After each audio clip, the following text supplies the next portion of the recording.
Several 100 million people worldwide are estimated to have iron deficiency or iron deficient anemia. Hi friends, welcome to my channel. I read the research and summarize it for you with references, so you can see where I get my information from and make informed decisions for yourself. I'm not an expert or a dietitian. I'm just nerdy enough to read university-level textbooks for fun. This video is for entertainment and educational purposes only, and is not intended as medical advice, for which I am not qualified. On with today's episode. Iron is a trace mineral and an essential nutrient, which means it's not something that our bodies can make for ourselves. It's something we have to get from our diet. Iron is used in the body's blood and muscles to help transport oxygen around the body. Iron is also required for the enzymes used in making collagen, amino acids, hormones, and neurotransmitters. So it's pretty important. Iron has two different forms in food: heme iron and non-heme iron. Heme iron is only found in seafood, meat, and eggs, while non-heme iron is actually found in both plant foods and in meats. Heme iron is better absorbed by the body than non-heme iron, so if you don't have any meat in your diet, that's something to be aware of. Additionally, there are other factors in plant foods that may inhibit iron absorption, such as phytates, vegetable proteins, tannic acid, and other polyphenols. To be clear, this does not block your absorption altogether, and there are techniques you can use to reduce the phytate content of your legumes and grains. It certainly doesn't mean that you should avoid eating beans. Legumes and grains are actually great sources of iron, and some of the most health-promoting foods that we know about. It's been shown time and again across cultures worldwide with the longest and healthiest lives. But that's an aside. Back to the point.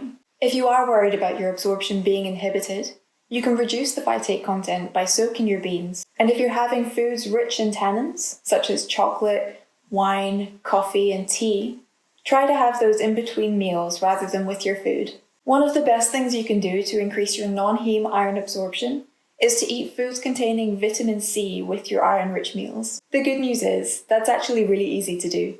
Vitamin C is in loads of fresh fruit and veg, not just oranges, but it does get destroyed by cooking.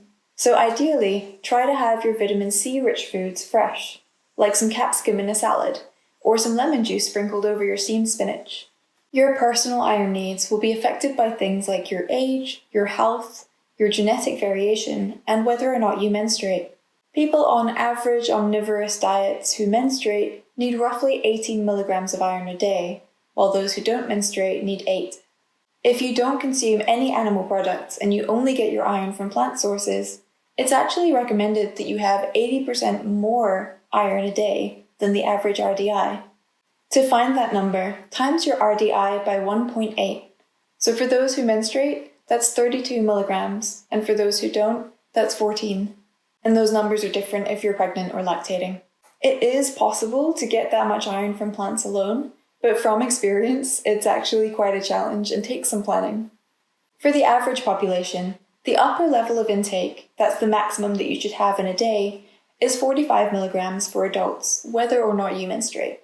If you have any iron supplements, that's one you'll definitely want to keep out of reach of children. Babies and children's iron needs are very different from adults, so do take advice from your healthcare provider. It's definitely easier to get more iron if you have meat in your diet. However, this comes with a strong caveat. Consumption of heme iron is associated with a higher risk of stroke, a higher risk of colorectal cancer, and other age-related diseases. So, can you get enough iron on a plant-based diet? You absolutely can. It just takes some planning. Iron is a problem if you don't have enough. It's also a problem if you have too much. But honestly, don't worry too much about it. If you're on a plant-based diet and/or you menstruate, you might want to look at including more iron-rich foods in your diet. And maybe save the chocolate for a little while after the meal.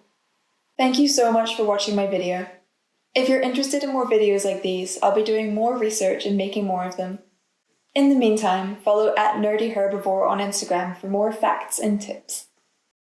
Blah blah blah blah blah blah blah.